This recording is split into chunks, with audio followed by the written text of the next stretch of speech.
everybody, welcome back to another video. Happy Thursday. I am Jennifer with Clean Eating Plant Style, and today I am starting a new series called Make It Thursday, where I'm going to show you, hopefully they're going to be fairly simple recipes, that's the plan. But for today, I mean, the weather is starting to get so nice out. It's like in the 80s today, yesterday, and all I kept thinking was guacamole. How good does guacamole sound? I always make my salads with like a third of an avocado and lemon juice, and I mean, you know, we might as well make a guacamole, you know, and kind of add that into the salad, or you can do whatever you want with it. So if you are interested in a guacamole recipe, please stay tuned. I also will give you some tips. I used to be very intimidated by avocados. I would never buy them at the store. I had no idea, first of all, how to pick them out, how to cut them, how to store them. I mean, it was a mess. So I never bought them. And the first few of them I bought, I think I wasted them because I waited too long and just didn't understand, you know, how to properly utilize them. So if you are having some troubles with that, please watch this video. And if you would also like this super easy recipe that I've made, then keep watching. And yeah, I hope you enjoy it. For the guacamole, you're going to need 1 ripe avocado, chili powder, garlic powder, ground cumin, a red onion, and a small lime. You'll need 1 tablespoon measuring and 1/4 teaspoon, a spoon, a fork, a bowl, and a sharp knife. So get your bowl ready. You are first going to take your ripe avocado and a knife. You're going to cut into the side of it till you hit the pit right there in that seed. You're going to roll it around all the way, keep rolling against that seed, and then come out. Turn it, and voila! If you have the perfectly ripe avocado, then you are going to see beautiful greenness like this, and the best ones have the tiniest seeds.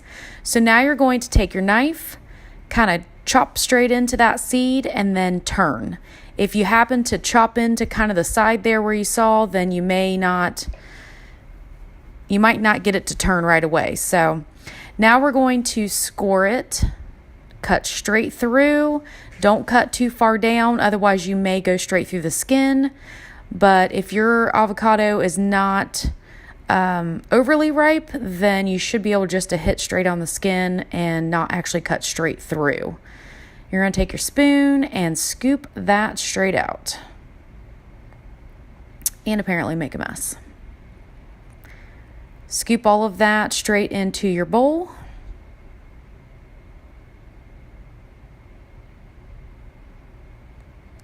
And if you kind of scrape around the sides there, straight against the skin, it makes it really easy. And now we're going to do the other side in fast motion. Yeah. All right, take your garlic powder. 1/4 teaspoon is going straight into the bowl. Now your ground cumin, 1/4 teaspoon.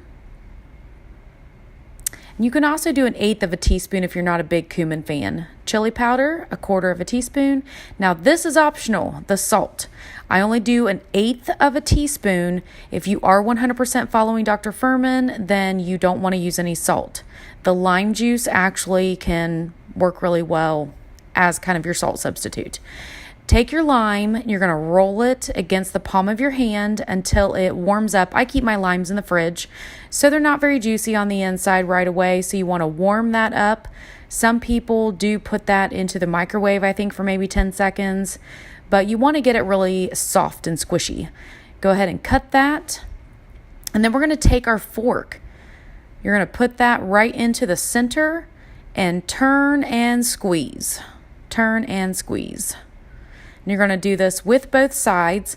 Now, I like to do this with limes. I think it's fairly easy to do with limes. With lemons, you don't want to do this though because there are seeds in there. With the limes, you don't have seeds. So you don't have to worry about any of those falling out. So go ahead and squeeze the other side.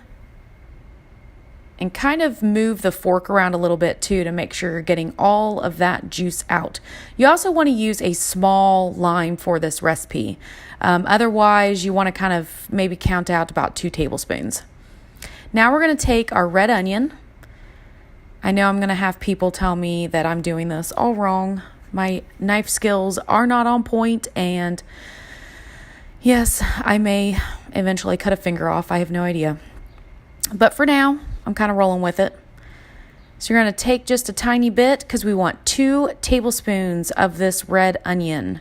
This tiny bit that I actually cut off ended up being exactly how much I needed.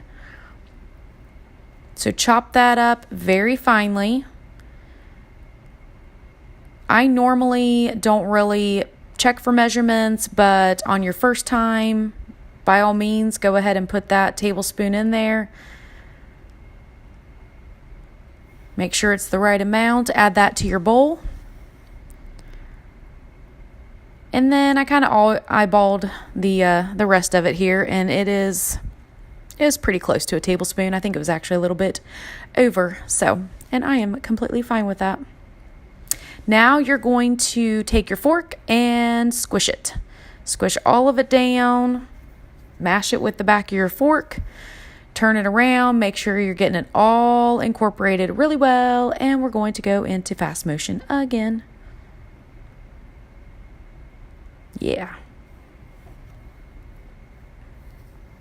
Stir it around, make sure you get that all really mashed down.